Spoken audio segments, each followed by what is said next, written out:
భద్రాద్రి కొత్తగూడెం జిల్లా అశ్వారావుపేట మున్సిపాలిటీ ఎన్నికల్లో ప్రచారం ఊపందుకుంది. మున్సిపాలిటీకి తొలి ఎన్నిక కావడంతో కాంగ్రెస్ పార్టీ ప్రతిష్టాత్మకంగా తీసుకుని అభ్యర్థుల ఎంపిక నుంచి ఎన్నికల ప్రచారం వరకు ఆచితూచి అడుగులు వేస్తోంది.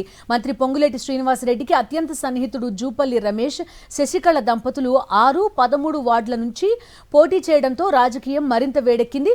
ఎన్నికల్లో తమను గెలిపిస్తే మున్సిపాలిటీల్లో అభివృద్ధికి ప్రాధాన్యత ఇస్తామని చెబుతున్నారు. మున్సిపాలిటీ ఎన్నికల్లో కాంగ్రెస్ గెలుపు ఖాయమని ధీమా వ్యక్తం చేస్తున్నారు. అశ్వారావుపేట 30 సంవత్సరాలు దీన్ని వెనక్కి తిరిగి చూడకుండా అభివృద్ధి అనేది తలంపుతో నేను ఈసారి ప్రత్యక్ష పోటీలోకి రావడం జరిగింది. నేను నా భార్య ఇద్దరం కూడా, నేను 13వ వార్డులో పోటీ చేస్తున్నాను, నా భార్య 6వ వార్డులో పోటీ చేస్తుంది. ఈ మున్సిపాలిటీని పూర్తిగా అభివృద్ధి చేయాలనే తలంపు, నిస్వార్థంతో 30 సంవత్సరాలు సేవ చేశాను.